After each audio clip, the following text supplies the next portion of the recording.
Mayanti welcome to my YouTube channel. एवं मु आलोचना करी ओडिया लिपि आम पीजी सिलेबस अच्छी नेट सिलेबस तो दुईटी आमर सहयोग कर पीजी सिलेबस मोर लॉन्ग क्वेश्चन सहयोग कर NET syllabus short question Odia लिपिर क्रम विकास संपर्क में आलोचना कर। लिप्यते शब्दरू लिपि शब्द सृष्टि यहाँ शॉर्ट क्वेश्चन आसीपे। क्यों शब्दरू लिपि शब्द सृष्टि ना लिप्यते शब्दरू लिपि शब्द सृष्टि। लिखनर माध्यम होची लिपि। आमे जो भाषा कही थाउ ताकू चक्षु सम्मुखरे देखाइबा होची लिपिर कार्य। हेला लिपिर कार्य कौन ना आमे जो भाषा गुड़िक कहूँ ताकू आमे किपरि निज चक्षुरे निज आखिरे देखि पारिबा ताकू में आम लिपि कहवा। तो जो भाषाटा आम कहूँ ताकू आम लेखिले ही तो देखिपर ना। अर्थात यह हूँ बाचिक भाषार एक लौकिक सांकेतिक चिन्ह। सेथिपाई लिपि को वर्ण बा अक्षर बोली मध्य कहुए। भाषा अध्ययन क्षेत्र में मनुष्यर सफल अनुसंधान होची लिपि। कारण लिपि साहाय्य भाषा और साहित्य दीर्घायु होता है। भाषा और साहित्य क्या साहाय्य दीर्घायु होता है? लिपि साहाय्य। जदि लिपिर उद्भावन होई न थांता तेबे सभ्यता और संस्कृतिर अभ्युदय और विकास संभव होई न थांता बोली कहिले अत्युक्ति हेब नहीं। प्राचीन काल प्रस्तर लौह ताम्र सुवर्ण काष्ठ चर्म इष्टक मृत्तिका तालपत्र और भुजपत्र प्रभृति एही लिपिर लेखन हेबार दृष्टांत मिलता है। और प्राचीन बा पुराणा कालरू आगरू आमर कौथिरे लेखा जाउथिला ना लुहारे लेखा जाउथिला सुनारे लेखा जाउथिला काठ रे लेखा जाउथिला माने पत्थर रे लेखा जाउथिला तालपत्र रे लेखा जाउथिला। कारण से समय आमर कागज बाहरी नथिला। एही लिपि पुणी सांकेतिक लिपि चित्रलिपि ध्वनि लिपि शंकुलिपि इत्यादि विभिन्न प्रकार होता है। जोटा चित्र माध्यम आंकित होता है चित्रलिपि कहुला। ध्वनि माध्यम ध्वनि लिपि कहुला। अनेक प्रकार है। संकेत माध्यम जहाँ सूचा जाता संकेत लिपि कहुला। किंतु परवर्ती काल रे कागजर प्रचलन हेबारु लिपिर सुप्रचलन हेबा दिग प्रशस्त है। परवर्ती समय कौन है ना कागजर आमर प्रचलन है ताद्वारा कागज रे लिपि लेखागला। ओडिया लिपिर उद्भव और विकास कथा विचार कला बेले आमे लक्ष्य करू जे पृथ्वीर जेउ अंचल रे केबे वर्णमालार आविष्कार होइतिला ताहार सठिक प्रमाण ए जाए मिली नहीं। हैला आमर सठिक वर्णमाला कोठी सृष्टि होइछि ए पर्यंत सठिक भाव में जना पड़े नहीं। तथापि अति प्राचीन काल रे पृथ्वी रे 3 प्रकार लिखन पद्धति अनुसूत होइथिबार जणा जाए। हैला तथापि आमर प्राचीन काल रे पृथ्वी रे केते प्रकार लिपिर अछि बोले जणा जाए 3 प्रकार। सही लिखन पद्धति गुड़िक होउछि इजिप्ट लिखन पद्धति सुमेरु लिखन पद्धति और चीन लिखन पद्धति। कालक्रमे एथिरु भिन्न भिन्न प्रकार लिपि विकसित होइछि। प्राचीन इजिप्ट लिपि ग्रीक और फिनेशियन मानक द्वारा विकसित होई भिन्न भिन्न रूप धारण करि पारिछि। सही लिखन पद्धति रे चित्राक्षर व्यवहृत होता है। तेणु इंग्राजी रे ताहाकू हिएराग्लिफ बोली कहुए। सुमेरियन माने जो लिपि व्यवहार करती ताकू क्यूनिफॉर्म बोली कहुए। ताहाकू त्रिपार्श्विक बा बाणमुख अक्षर बोली नामित करा जाइछि। परवर्ती समय रे प्राच्य और पाश्चात्यर विभिन्न देश रे क्यूनिफॉर्म लिपि इजिप्सीय लिपि भावे विकसित होई आर्माइक आर्टिक प्रभृति सेमिटिक भाषा रे व्यवहृत हैला। लिपितत्वविद ब्यूहल ବ୍ଲିହର कहती जे ଖ୍ରୀଷ୍ଟପୂର୍ବ 5ମ ଶତାବ୍ଦୀରେ ସେମିଟିକ୍ ଭାଷାର ଗୋଟିଏ ଶାଖା ଲିପି ଖରଷ୍ଟି ଲିପି ପଶ୍ଚିମ ପଞ୍ଜାବ ଓ ପୂର୍ବ ଆଫଗାନିସ୍ତାନରେ ପ୍ରଚଳିତ ଥିଲା। ଏହା ଉର୍ଦ୍ଦୁ ଭାଷା ପରି ଡାହାଣରୁ ବାମକୁ ଲେଖାଯାଉଥିଲା। ହେଲା, ଖରଷ୍ଟି ଲିପି ଆମର କେଉଁଠୁ ଲେଖାଯାଏ? ଡାହାଣରୁ ବାମକୁ। ଏଇଟା ସର୍ଟ କ୍ୱେଶ୍ଚନ୍ ଆସେ ନେଟ୍ ଏକ୍ଜାମରେ ମଧ୍ୟ ମନେ ରଖିବେ, ଖରଷ୍ଟି ଲିପିକୁ ଡାହାଣରୁ ବାମକୁ ଲେଖାଯାଏ। ପୁଣି ସେହି ଭାଷା ଅନ୍ୟ ଏକ ଶାଖାରୁ ବ୍ରାହ୍ମୀ ନାମକ ଲିପି ଭାରତରେ ପ୍ରଚଳିତ ହୋଇଥିଲା। ଭାରତବର୍ଷରେ ବୈଦିକ ଯୁଗରେ ଲିପି ପ୍ରଚଳନ ନଥିଲେ ଭାରତବର୍ଷରେ ବୈଦିକ ଯୁଗରେ ଲିପିର ପ୍ରଚଳନ ନଥିଲା ବୋଲି ଶ୍ରୁତି ସଞ୍ଚିତ କରି ବେଦକୁ ମନେ ରଖାଯାଉଥିବାରୁ ବେଦର ଅନ୍ୟ ନାମ ଶ୍ରୁତି। ଅବଶ୍ୟ ଏହାକୁ ପଣ୍ଡିତ ହୀରାଚାନ୍ଦ ଅସ୍ୱୀକାର କରିଛନ୍ତି। ତାଙ୍କ ମତରେ ଖ୍ରୀଷ୍ଟପୂର୍ବ 6000 ବର୍ଷ ତଳେ ବେଦ ଲିପିରେ ରୂପ ଲାଭ କରିଥିଲା। ଏହିସବୁ ମତଭେଦତା ସତ୍ତ୍ୱେ ସମସ୍ତେ ସ୍ୱୀକାର କରନ୍ତି ଯେ ପ୍ରାଚୀନ ଭାରତୀୟ ଲିପିର ସନ୍ଧାନ ସିନ୍ଧୁ ଉପତ୍ୟକାରେ ମିଳିଥାଏ। ଖ୍ରୀଷ୍ଟପୂର୍ବ 300 ବର୍ଷ ତଳେ ସିନ୍ଧୁ ଉପତ୍ୟକାର ଦ୍ରାବିଡ଼ମାନେ ଥିଲେ ଏହି ଲିପିର ଆବିଷ୍କର୍ତ୍ତା। ଏହି ଲିପି ଥିଲା ବ୍ରାହ୍ମୀ ଲିପି। ଏହି ବ୍ରାହ୍ମୀ ଲିପି କାଳକ୍ରମେ ବିଭିନ୍ନ ଅଞ୍ଚଳରେ ରୂପାନ୍ତରିତ ହୋଇଛି ଓ ତାହାର ବା ତହିଁର ଏକ ରୂପ ଓଡ଼ିଆ ଲିପିର ଉତ୍ପତ୍ତି ହୋଇଛି, ଯଥା କରେ ବ୍ରାହ୍ମୀ ଲିପି। ବ୍ରାହ୍ମୀ ଲିପି ହେଉଛି ଆମର ଖ୍ରୀଷ୍ଟପୂର୍ବ 3ୟ ଶତକରୁ ଖ୍ରୀଷ୍ଟୀୟ 3ୟ ଶତାବ୍ଦୀ। ଏଇଟା ଆମର ସର୍ଟ କ୍ୱେଶ୍ଚନ୍ ଆସେ ନେଟ୍ ଏକ୍ଜାମରେ। ବ୍ରାହ୍ମୀ ଲିପିର କାଳ କେତେ ଅପସନ୍ରେ ଦେଇଥିବ, ଆପଣମାନେ ମନେ ରଖିଥିବେ। ଖ୍ରୀଷ୍ଟପୂର୍ବ 3ୟ ଶତକରୁ ଖ୍ରୀଷ୍ଟୀୟ 3ୟ ଶତାବ୍ଦୀ ବ୍ରାହ୍ମୀ ଲିପି। ଖାରବେଳଙ୍କ ହାତୀଗୁମ୍ଫା ଶିଳାଲେଖର ସମସ୍ତ ଏପର୍ଯ୍ୟନ୍ତ ସୁନିର୍ଦ୍ଦିଷ୍ଟ ହୋଇନଥିଲେ ହେଁ ସ୍ଥୂଳତଃ ଏହାକୁ ଖ୍ରୀଷ୍ଟପୂର୍ବ 3ୟ ଶତାବ୍ଦୀ ବୋଲି ଧରାଯାଏ।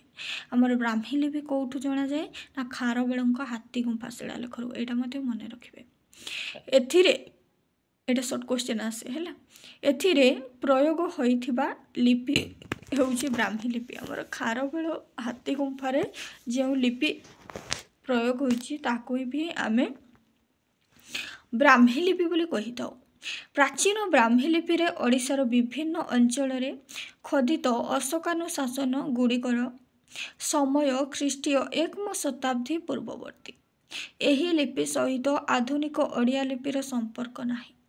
ଏହି ବ୍ରାହ୍ମୀ ଲିପିରୁ ଉତ୍ତର ଭାରତୀୟ ଆର୍ଯ୍ୟ ଭାଷାର ଲିପି ଉନ୍ମେଷ ହୋଇଛି। ସେତେବେଳେ ବ୍ରାହ୍ମୀ ଲିପି ଦୁଇ ଅବସ୍ଥା ଦୃଷ୍ଟିଗୋଚର ହୋଇଥିଲା। ତାହା ହେଉଛି ମୌର୍ଯ୍ୟ ବ୍ରାହ୍ମୀ ବା ପୂର୍ବୀ ବ୍ରାହ୍ମୀ ଏବଂ କୁଷାଣ ବ୍ରାହ୍ମୀ ବା ପରବର୍ତ୍ତୀ ବ୍ରାହ୍ମୀ। ଓଡ଼ିଶାର ଧଉଳି ପାହାଡ଼ ଓ ଗଞ୍ଜାମ ଜିଲ୍ଲାର ପୁରୁଷୋତ୍ତମପୁରଠାରେ ଖୋଦିତ ହୋଇଥିବା ଅଶୋକଙ୍କ ଅନୁଶାସନ ଗୁଡ଼ିକରେ ମୌର୍ଯ୍ୟ ବ୍ରାହ୍ମୀ ଲିପିର ପ୍ରୟୋଗ ହୋଇଛି। ମାତ୍ର ବାଲେଶ୍ୱର ଜିଲ୍ଲାର ଭଦ୍ରକରୁ ପ୍ରାପ୍ତ ମହାରାଜଙ୍କର ଶିଳାଲେଖରେ କୁଷାଣ ବ୍ରାହ୍ମୀ ଲିପି ବା ପରବର୍ତ୍ତୀ ବ୍ରାହ୍ମୀ ଲିପିର ପରିଚୟ ମିଳିଥାଏ। କିନ୍ତୁ ଖାରବେଳଙ୍କ ଦ୍ୱାରା ଖୋଦିତ ଉଦୟଗିରି ଶିଳାଲେଖରୁ ମୌର୍ଯ୍ୟ ବ୍ରାହ୍ମୀ ଓ କୁଷାଣ ବ୍ରାହ୍ମୀ ଲିପି ଉଭୟ ସନ୍ଧାନ ମିଳିଛି। କେଉଁଠୁ? ନା ଖାରବେଳଙ୍କ ଦ୍ୱାରା ଖୋଦିତ ଉଦୟଗିରି ଶିଳାଲେଖରୁ ଆମର ବ୍ରାହ୍ମୀ ଓ କୁଷାଣ ବ୍ରାହ୍ମୀ ଉଭୟ ସନ୍ଧାନ ମିଳିଛି। ମୌର୍ଯ୍ୟ ବ୍ରାହ୍ମୀ ଆଉ କୁଷାଣ ବ୍ରାହ୍ମୀ, ଏଇଟା ମନେ ରଖିବେ ଖାରବେଳଙ୍କ ଉଦୟଗିରି ଶିଳାଲେଖରୁ। ହେଲା, ନେକ୍ସଟ ଗୁପ୍ତଲିପି। ଗୁପ୍ତଲିପି ଖ୍ରୀଷ୍ଟୀୟ 3ୟ ଶତକରୁ 6ଠ ଶତାବ୍ଦୀ। ଏଇଟା ମନେ ରଖିବେ, ସର୍ଟ କ୍ୱେଶ୍ଚନ୍ ଆସେ। ଆମର କ୍ୱେଶ୍ଚନ୍ରେ ଆସିଥିବ ଖ୍ରୀଷ୍ଟୀୟ 3ୟରୁ 6ଠ ଶତାବ୍ଦୀରେ ଆମର କେଉଁ ଲିପି ଆବିଷ୍କୃତ? ନା ଗୁପ୍ତଲିପି। ଗୁପ୍ତ ବଂଶର ରାଜାମାନଙ୍କ ଶାସନ କାଳରେ ବ୍ରାହ୍ମୀ ଲିପି ଅଧିକ ବିକଶିତ ହୋଇଥିଲା ଏବଂ ଲିପି ଗୁଡ଼ିକର ସୌନ୍ଦର୍ଯ୍ୟ ଲାଗି ସେଥିରେ ବିନ୍ଦୁ ବା ଚଳ ଯୋଗ କରାଯାଉଥିଲା। ସ, ହ, ଲ ପ୍ରଭୃତି କେତେକ ବର୍ଣ୍ଣକୁ ଭିତ୍ତି କରି କେତେକ ଏହାକୁ ପ୍ରାଚ୍ୟ ଓ ପାଶ୍ଚାତ୍ୟ ବୋଲି ଦୁଇ ଭାଗରେ ବିଭକ୍ତ କରିଥାନ୍ତି। ହେଲା, ଗୁପ୍ତ ଲିପିକୁ ମଧ୍ୟ ଦୁଇ ଭାଗରେ ବିଭକ୍ତ କରାଯାଇଛି, ପ୍ରାଚ୍ୟ ଲିପି ଆଉ ପାଶ୍ଚାତ୍ୟ ଲିପି। ହେଲା, କେତେକ ଭାଷାବିତ୍ କଳାହାଣ୍ଡିରୁ ପ୍ରାୟ ତୁସ୍କିଙ୍କର ତାମ୍ର ଲିପିରୁ ଖ୍ରୀଷ୍ଟୀୟ ଚତୁର୍ଥ ବ୍ରାହ୍ମୀ ଲିପି ବୋଲି ମତ ଦେଇଥିଲେ ହେଁ ତାହା ଭ୍ରମଶୂନ୍ୟ ନୁହେଁ। ଗୁପ୍ତ ରାଜାମାନଙ୍କର ଦ୍ୱାରା ଓଡ଼ିଶାରେ ଖୋଦିତ ତାମ୍ର ଶାସନମାନଙ୍କରେ ଓଡ଼ିଆ ବର୍ଣ୍ଣମାଳାର ଖ ଗ ଣ ଥ ଦ ମ ପ୍ରଭୃତି ବର୍ଣ୍ଣ ପ୍ରୟୋଗ ହୋଇଛି। ଏହି ଗୁପ୍ତଯୁଗୀୟ ବ୍ରାହ୍ମୀ ଲିପିର ବ୍ୟବହାର ଗଞ୍ଜାମ ଜିଲ୍ଲାର ଜଉଗଡ଼ ନିକଟବର୍ତ୍ତୀ ସୁମଙ୍ଗଳ ଗ୍ରାମରୁ ମିଳିଥିବା ଭ୍ରମରାଜଙ୍କର ତାମ୍ରପତ୍ର, ବାଲେଶ୍ୱର ଠାରେ ପ୍ରାପ୍ତ ଶମ୍ଭୁ ଯୋଶଙ୍କର ତାମ୍ରପତ୍ର ଏବଂ ପୁରୀ ଜିଲ୍ଲାର କଣାସଠାରୁ ପ୍ରାପ୍ତ ଲୋକବିଗ୍ରହଙ୍କ ତାମ୍ରପତ୍ରରେ ଦେଖିବାକୁ ମିଳିଥାଏ। ଆମର ଏ ଗୁପ୍ତଲିପି କେଉଁଠି ଦେଖାଯାଇଥାଏ ନା ଗୁପ୍ତଯୁଗୀୟ ବ୍ରାହ୍ମୀ ଲିପିର ବ୍ୟବହାର ଗଞ୍ଜାମ ଜିଲ୍ଲାର ଜଉଗଡ଼ ନିକଟବର୍ତ୍ତୀ ସୁମଙ୍ଗଳ ଗ୍ରାମରୁ ମିଳୁଥିବା କେଉଁଠି ନା ଭ୍ରମରାଜଙ୍କର ତାମ୍ରପତ୍ର, ବାଲେଶ୍ୱର ସେଠାରେ ପ୍ରାପ୍ତ ଶମ୍ଭୁ ଯୋଶଙ୍କର ତାମ୍ରପତ୍ର ଏବଂ ପୁରୀ ଜିଲ୍ଲାରେ କଣାସଠାରେ ପ୍ରାପ୍ତ ବିଗ୍ରହ ତାମ୍ରପତ୍ରରେ ଦେଖିବାକୁ ମିଳେ। ଏହି ଶିଳାଲେଖ ବା ତାମ୍ର ପତ୍ରମାନଙ୍କରେ ଓଡ଼ିଆ ବର୍ଣ୍ଣମାଳା ଖ ଗ ଣ ଧ ଭ ସ ପ୍ରଭୃତି ଦୃଷ୍ଟାନ୍ତ ମିଳିଥାଏ। ନେକ୍ସଟ ଦେଖିବା ସୂକ୍ଷ୍ମକଣି ଲିପି ବା କଣ୍ଟକ ଶୀର୍ଷକ ଲିପି। ଏହାର ଶତାବ୍ଦୀ ହେଉଛି ଷଷ୍ଠ ଶତାବ୍ଦୀରୁ ଏକାଦଶ ଶତାବ୍ଦୀ ପର୍ଯ୍ୟନ୍ତ। ଏଇଟା ମନେ ରଖିବେ, ନେଟ୍ ଏକ୍ଜାମରେ ଆସେ। ଆମର ସୂକ୍ଷ୍ମକଣି ଲିପିର ଆମର ଖ୍ରୀଷ୍ଟାବ୍ଦ କେତେ ନା ଷଷ୍ଠ ଶତାବ୍ଦୀରୁ ଏକାଦଶ ଶତାବ୍ଦୀ। ସୂକ୍ଷ୍ମକଣି ଲିପିକୁ ସିଦ୍ଧ ମାତୃକା କୁଟୀର ଲିପି ବୋଲି ମଧ୍ୟ କୁହାଯାଏ। ଆମର ସୂକ୍ଷ୍ମକଣି ଲିପିକୁ କ'ଣ କୁହାଯାଏ ନା ସିଦ୍ଧ ମାତୃକା ଲିପି ବା କୁଟୀର ଲିପି କୁହାଯାଏ। ଗୁପ୍ତ ରାଜାମାନଙ୍କ ଶାସନ କାଳରେ ଲିପିର ସୌନ୍ଦର୍ଯ୍ୟ ଲାଗି ବିନ୍ଦୁ ବା ଚୋଳ ଯୋଗ କରାଯାଉଥିଲା। ଆମର ଗୁପ୍ତ ରାଜାମାନଙ୍କର ଯେଉଁ ଶାସନ ସମୟରେ ଆମର ଲିପିର ସୌନ୍ଦର୍ଯ୍ୟ ପାଇଁ କ'ଣ ବ୍ୟବହାର କରାଯାଉଥିଲା? ବିନ୍ଦୁ ବା ଚୋଳ ବ୍ୟବହାର କରାଯାଉଥିଲା। ମାତ୍ର ଏହି ଯୁଗର ଅନ୍ତିମ ପର୍ଯ୍ୟାୟ ଏହି ବିନ୍ଦୁ ତ୍ରିକୋଣାକାର ହୋଇଗଲା। ପରବର୍ତ୍ତୀ ସମୟରେ ବିନ୍ଦୁଟା ଆମର ତ୍ରିକୋଣାକାର ହୋଇଗଲା। ଏହି ଲିପି ଗୁଡ଼ିକ କୁଟିଳାକୃତି ବା କଣ୍ଟକ ଆକୃତି ଧାରଣ କରୁଥିବାରୁ ଏହାର ନାମ ହେଲା କୁଟିଳ ଲିପି। ହେଲା, ଆମର ଏହି ଲିପି ଗୁଡ଼ିକ କୁଟିଳ ବା କଣ୍ଟକ ଆକୃତି ଧାରଣ କରୁଥିବାରୁ ଏ ଲିପିର ନାମ କ'ଣ ହେଲା? କୁଟିଳ ଲିପି। ଏହି କୁଟିଳ ଲିପିରେ ଶୈଳୋଦ୍ଭବ ବଂଶୀୟ ରାଜାମାନଙ୍କର ତାମ୍ରପତ୍ର ଏବଂ ମାଧବ ରାଜାମାନଙ୍କର ଖୋର୍ଦ୍ଧା ତାମ୍ରପତ୍ର ଖୋଦିତ ହୋଇଛି। ଓଡ଼ିଆ ଭାଷାର ଇ, ଖ, ଚ, ଜ, ବ, ଶ, ହ ବର୍ଣ୍ଣଗୁଡ଼ିକ କୁଟିଳ ଲିପି ବର୍ଣ୍ଣ ସହିତ ଯଥେଷ୍ଟ ସମାନ। ଭଞ୍ଜ, ତୁଙ୍ଗ, ଶୁକକି, ଭୌମ ବଂଶର ରାଜାମାନଙ୍କ ଅନୁସନ୍ଧାନରେ ଏହି କୁଟିଳ ଲିପି ଦୃଷ୍ଟମାନ ହୋଇଥାଏ। ଆମର କେଉଁ ରାଜାମାନଙ୍କ ସମୟରେ କୁଟିଳ ଲିପି ଦେଖାଯାଏ ନା ଆମର ଭଞ୍ଜ ବଂଶ ରାଜା, ତୁଙ୍ଗ ବଂଶ, ଶକି ବଂଶ, ଭୌମ ବଂଶ ରାଜାମାନଙ୍କର ଶାସନ ସମୟରେ ଆମର କୁଟିଳ ଲିପି ଦେଖାଯାଏ। କାଳକ୍ରମେ ବ୍ରାହ୍ମୀ ଲିପି ଦୁଇ ଭାଗରେ ବିଭକ୍ତ ହୋଇଛି, ଯଥା ଉତ୍ତର ଭାରତୀୟ ବ୍ରାହ୍ମୀ ଲିପି ଆଉ ଦକ୍ଷିଣ ଭାରତୀୟ ବ୍ରାହ୍ମୀ ଲିପି। ଉତ୍ତର ଭାରତୀୟ ଲିପିର ଏକ ଶାଖା ଦକ୍ଷିଣ ନାଗରୀ ଲିପି ଓ ଦକ୍ଷିଣ ଭାରତୀୟ ଲିପିର ଏକ ଶାଖା ବିଶିଷ୍ଟ ଶାଖା କଳିଙ୍ଗ ଲିପି। ମାଗଧୀ ଲିପି। ନେକ୍ସଟ ଦେଖିବା ମାଗଧୀ ଲିପି। ଖ୍ରୀଷ୍ଟୀୟ ଏକାଦଶ ଶତାବ୍ଦୀ ଠାରୁ ଚତୁର୍ଦ୍ଦଶ ଶତାବ୍ଦୀ ପର୍ଯ୍ୟନ୍ତ ସମୟକୁ ମାଗଧୀ ଲିପିର ସମୟକାଳ ବୋଲି କୁହାଯାଏ। ଏଇଟା ମନେ ରଖିବେ, ନେଟ୍ ଏକ୍ଜାମରେ ଆସେ।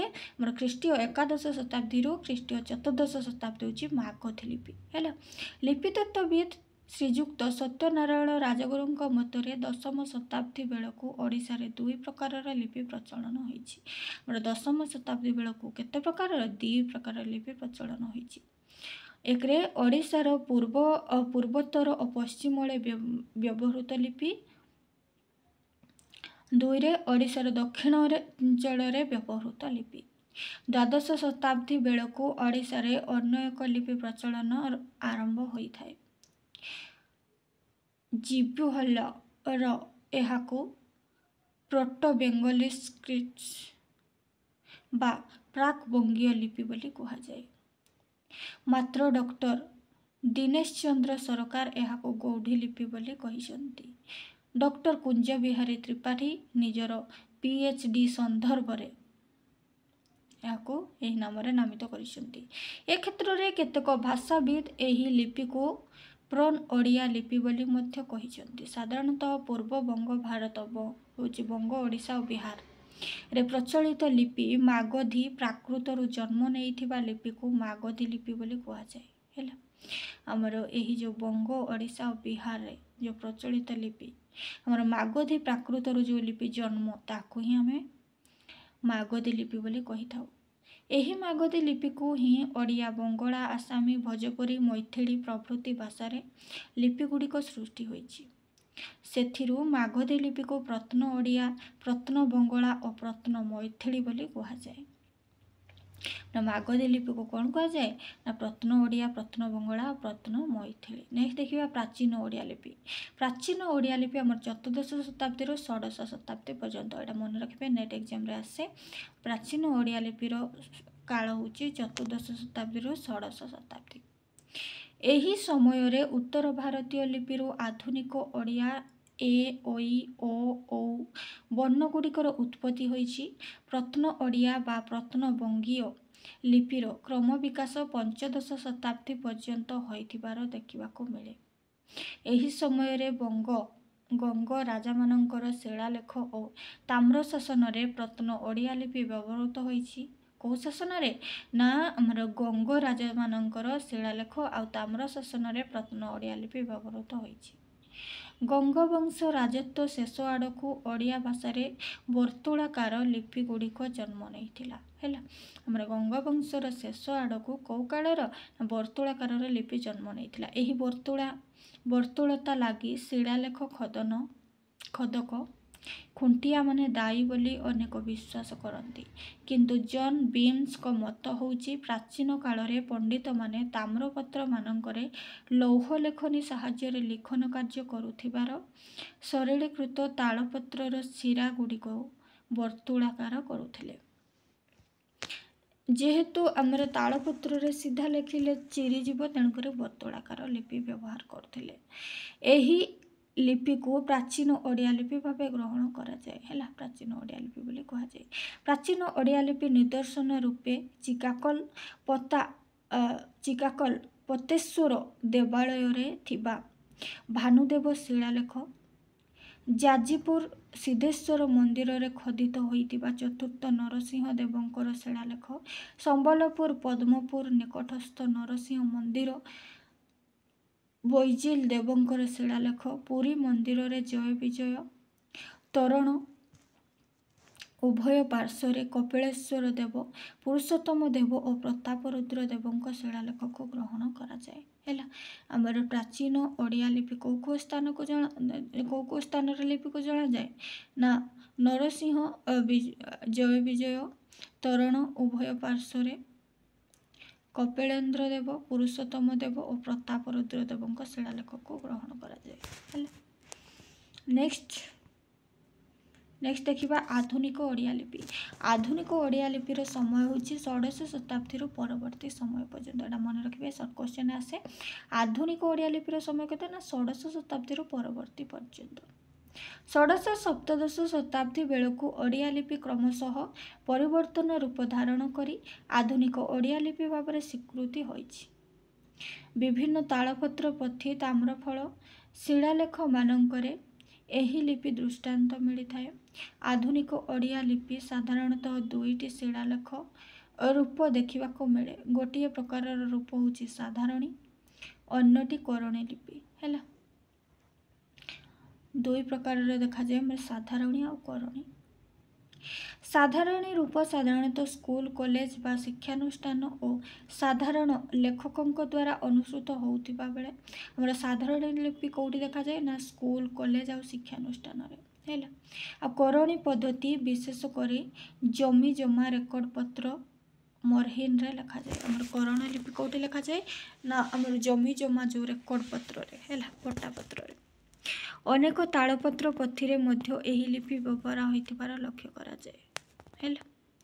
तो आमर गवेषक ग्रंथ प्राचीन ओडिया लिपिर विभाग और समय निर्णय प्रकाश उल्लेख करछन्ती। आमर कलिंग लिपि प्रभावित प्रत्नबंगीय लिपिर समय होची 1051 ख्रीष्टाब्द।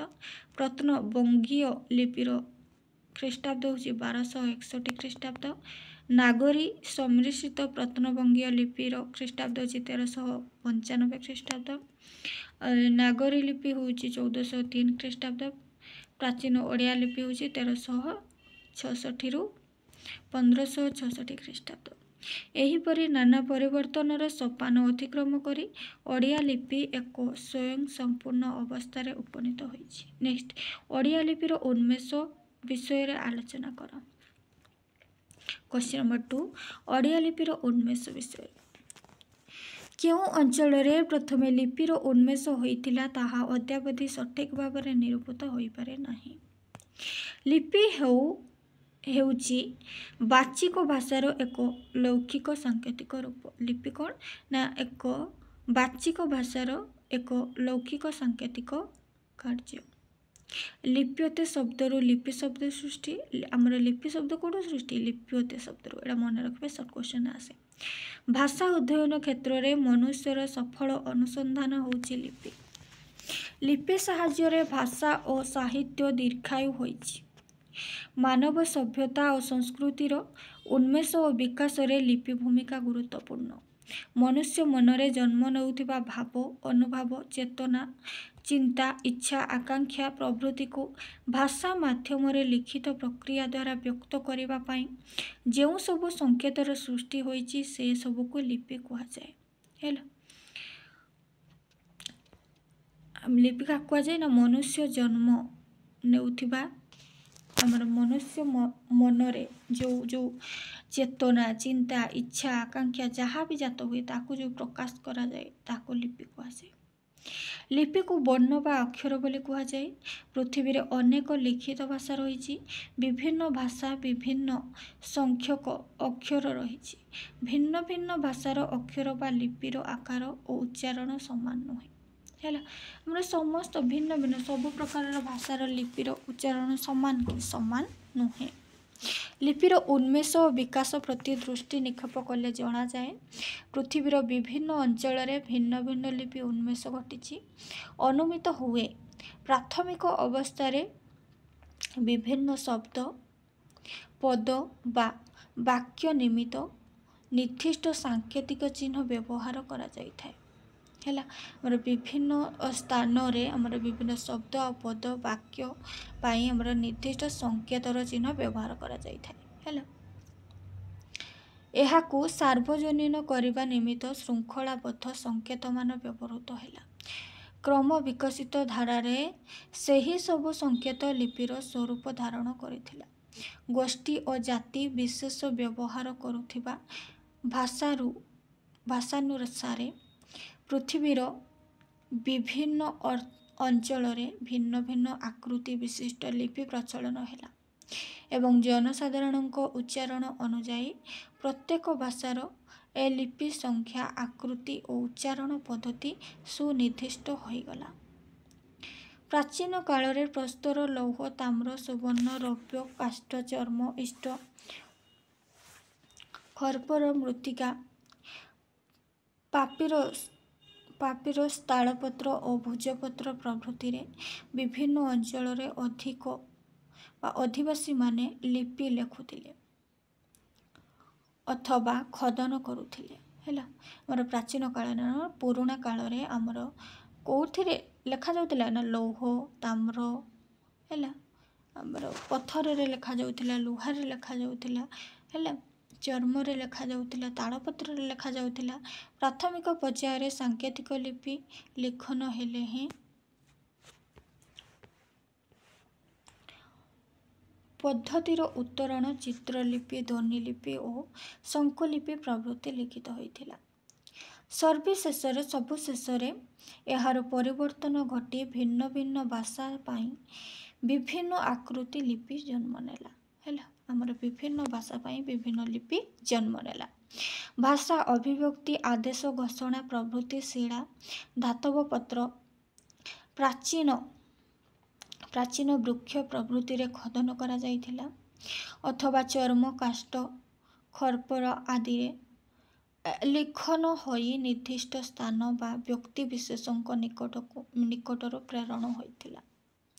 विशेषतः राजा बा शासक वृंद ସର୍ବସାଧାରଣ ସ୍ଥାନମାନଙ୍କରେ ସ୍ୱକୀୟ ଆଦେଶ ବା ଘୋଷଣା ଲିପିବଦ୍ଧ କରି ସର୍ବସାଧାରଣଙ୍କ ଅବଗତି ପାଇଁ ଏହି ପଦ୍ଧତିରେ ସମ୍ପାଦନ କରିଥିଲେ।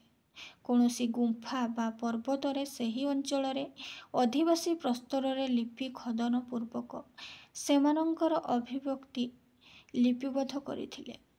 ସେଥିରୁ କିଛି ମଧ୍ୟ ଆବିଷ୍କୃତ ହୋଇଛି। ଏହି ଆବିଷ୍କୃତ ପ୍ରାଚୀନ ଲିପି ମଧ୍ୟରୁ ବହୁଳାଂଶ ଆଦ୍ୟବଧି ପାଠ କରାଯାଇପାରେ ନାହିଁ। ଆମର ଯେତିକି ଲିପିକୁ ଆବିଷ୍କାର କରାଯାଇଛି, ତାମ୍ରରୁ ହେଉ କିମ୍ବା ପଥରରୁ ହେଉ କିମ୍ବା ଗୁମ୍ଫାରୁ ହେଉ କିମ୍ବା ତାଳପତ୍ରରୁ ସବୁକିଛି ପାଠ ଯାଇପାରି ନାହିଁ ଏପର୍ଯ୍ୟନ୍ତ। ଭାରତର ପ୍ରାଚୀନ ସିନ୍ଧୁ ସଭ୍ୟତାର ଲିପି, ଓଡ଼ିଶାର ଝାରସୁଗୁଡ଼ା ଜିଲ୍ଲାର ବିକ୍ରମଖୋଲ ଶିଳାଲିପି ତଥା ପୃଥିବୀ ଏବଂ ଭାରତର ବିଭିନ୍ନ ସ୍ଥାନରୁ ପ୍ରାପ୍ତ ପ୍ରାଚୀନ ଲିପି ଅଦ୍ୟାବଧି ପାଠ କରାଯାଇପାରେ ନାହିଁ। ହେଲା, ଆମର ଯେଉଁ ଲିପିଗୁଡ଼ିକ ପାଠ କରାଯାଇପାରିଛି ତାହାକୁ ବିଶ୍ଳେଷଣ କରି ଲିପି ତତ୍ତ୍ୱବିତ୍ ବୃନ୍ଦ ଲିପିର କ୍ରମ ବିକାଶ ଧାରା ନିରୂପଣ କରିଛନ୍ତି। କିନ୍ତୁ ପଠିତ ଲିପିର ବହୁ ପୂର୍ବରୁ ଯେ ଲିପିର ଉନ୍ମେଷ ଘଟି ସାରିଥିଲା, ଏଥିରେ ଦ୍ୱିମତ ହେବାର ନାହିଁ। ଲିପି ଉଦ୍ଭାବନ ହେବା ପରେ ଭାଷା ବିକଶିତ ହେଲା। କ୍ରମେ ଲୋକଙ୍କ କଥିତ ଭାଷା ପ୍ରଜ୍ଞାର ଐଶ୍ୱର୍ଯ୍ୟମୟ ଅଭ୍ୟାସରେ ଉଦ୍ଭାସିତ ହୋଇ ସାହିତ୍ୟର ସ୍ୱରୂପ ଧାରଣ କଲା। ସେହି ସାହିତ୍ୟ ଥିଲା କଥିତ ସାହିତ୍ୟ। ଲିପି ଉଦ୍ଭାବନ ପରେ ସେହି ସାହିତ୍ୟକୁ ଲିପିବଦ୍ଧ କରାଗଲା। ପ୍ରାଥମିକ ଅବସ୍ଥାରେ କାଠ, ପଟା ଓ ଚମଡ଼ା ବା ଛାଲିରେ ଏହାର ଲିପିବଦ୍ଧ କରାଯାଇଥିଲା। ହେଲା, ଆମର ପୂର୍ବରୁ ଆମର ପ୍ରାଥମିକ ଅବସ୍ଥାରେ କେଉଁଠି ଲେଖାଯାଇଥିଲା? କାଠରେ, ପଟାରେ ଆଉ ଚମଡ଼ା ଆଉ ଛାଲିରେ ଲେଖାଯାଇଥିଲା ଲିପି। ସାହିତ୍ୟର ମାତ୍ରା ବୃଦ୍ଧି ପାଇବା ପରେ ତାଳପତ୍ର, ଭୁଜପତ୍ର ଓ ପାପିରସ୍ରେ ଲିପି ଲେଖନ ହେଲା। ଯେତେବେଳେ ଆମର ସାହିତ୍ୟର ମାତ୍ରାଟା ବୃଦ୍ଧି ପାଇଲା, ସେତେବେଳେ ତାଳପତ୍ରରେ ଲେଖାଗଲା, ଭୁଜପତ୍ରରେ ଲେଖାଗଲା ଆଉ ପାପିରସ୍ରେ ଲେଖାଗଲା। ଏହା ସୁବିଧାଜନକ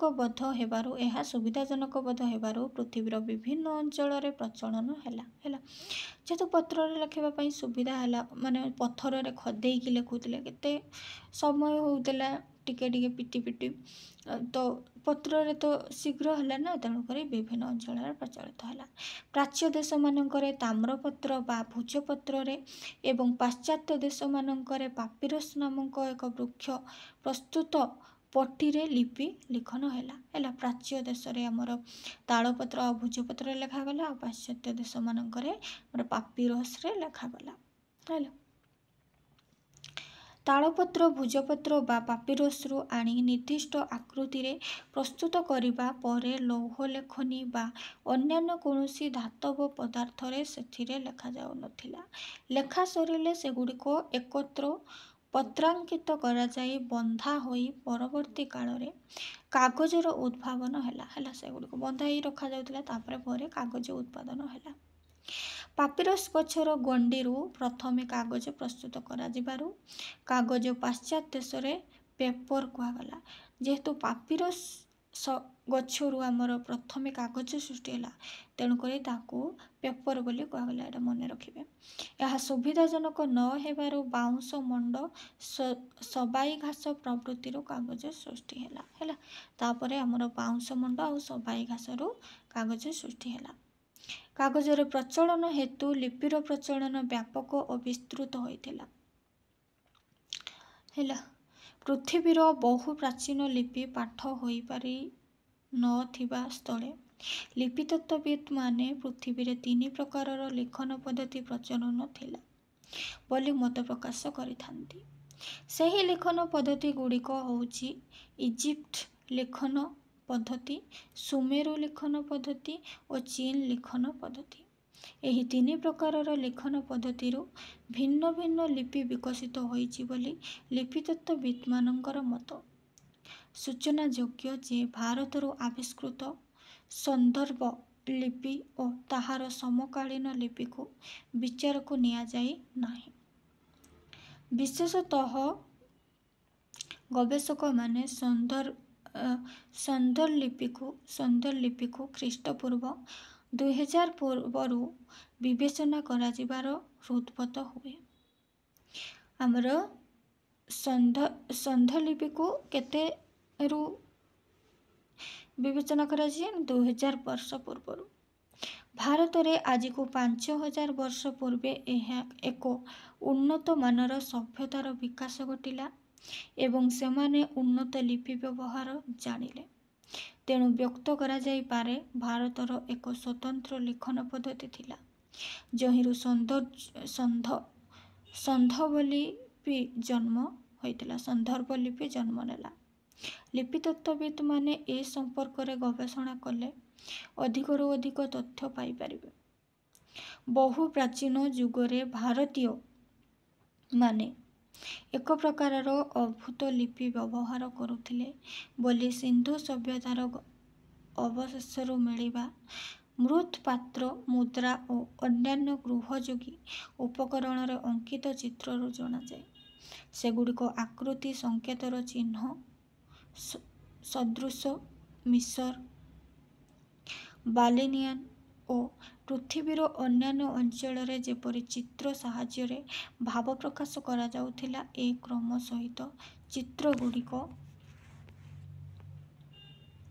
ଯେପରି ସାଙ୍କେତିକ ଚିତ୍ରରେ ପରିଣତ ହେଲା, ଭାରତରେ ମଧ୍ୟ ସେହିପରି ଘଟିଲା।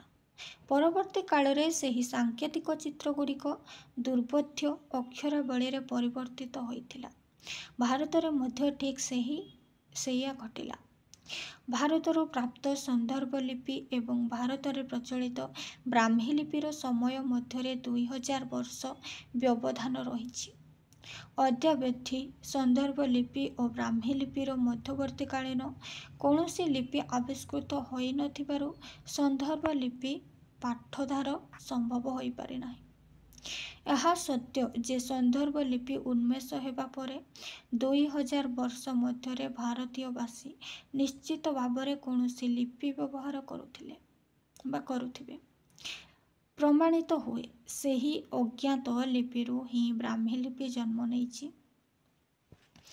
ଏହି ଗୁରୁତ୍ୱପୂର୍ଣ୍ଣ ପ୍ରସଙ୍ଗଟିକୁ ଲିପିତତ୍ତ୍ୱବିତ୍ମାନେ ବିଚାରକୁ ନେଇନାହାନ୍ତି।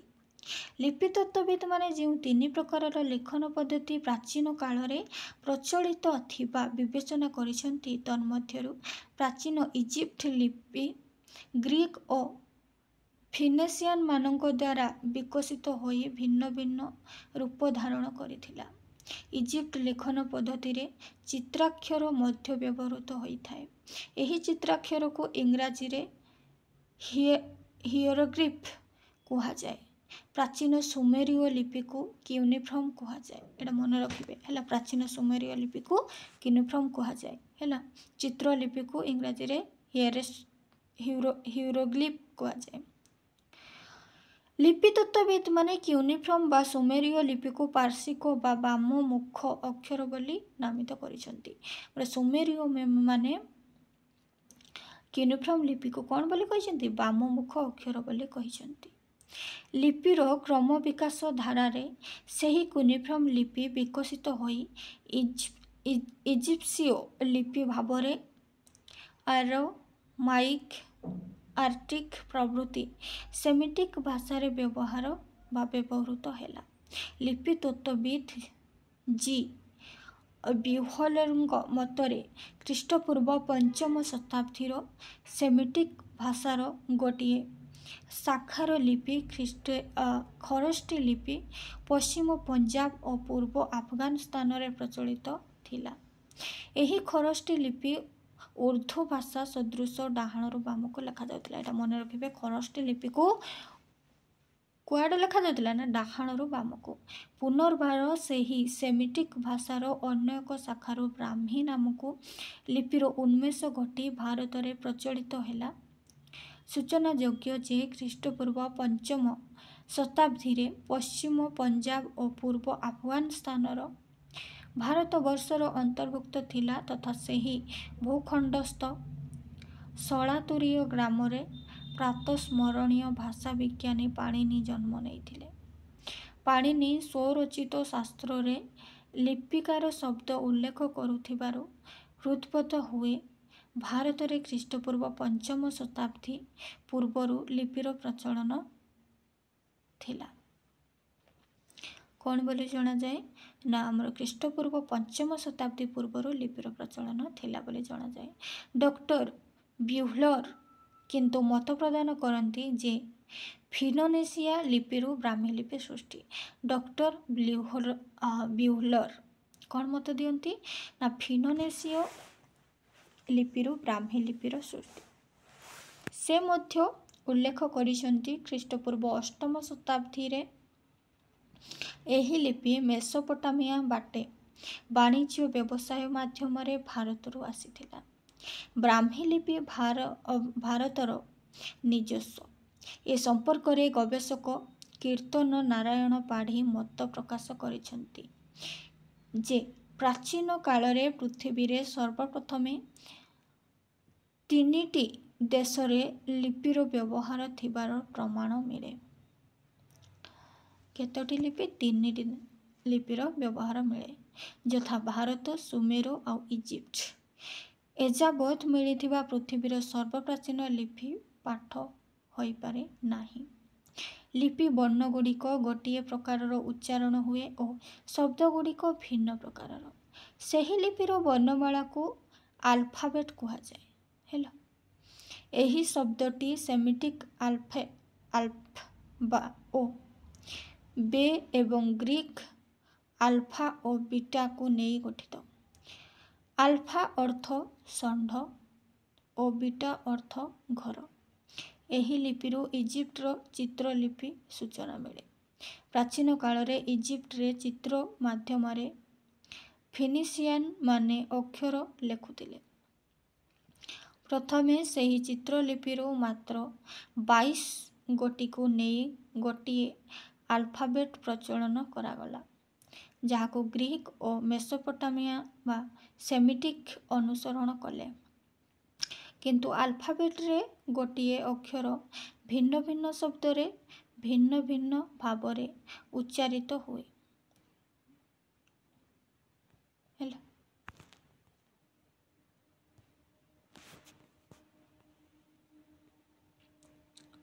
ଖ୍ରୀଷ୍ଟୀୟ 14ଶ ଶତାବ୍ଦୀରୁ 7ମ ଶତାବ୍ଦୀ ପର୍ଯ୍ୟନ୍ତ ବ୍ରାହ୍ମୀ ଲିପି ବିକଶିତ ସ୍ୱରୂପ ଲବ୍ଧି ହୋଇଛି। ହେଲା, ଆମର ବ୍ରାହ୍ମୀ ଲିପି କେତେ ଖ୍ରୀଷ୍ଟାବ୍ଦରୁ ନା 4ର୍ଥ ଶତାବ୍ଦୀରୁ 7ମ ଶତାବ୍ଦୀ। ଏହି ସମୟରେ ଗୁପ୍ତ ରାଜନ୍ୟ ବୃନ୍ଦଙ୍କ ଶାସନ ଚାଲିଥିଲା। ଆମର ବ୍ରାହ୍ମୀ ଲିପି ସମୟରେ କେଉଁ ରାଜ୍ୟ ଶାସନ କରୁଥିଲେ? ଗୁପ୍ତ ରାଜ୍ୟ। ଏଇଟା ମନେ ରଖିବେ।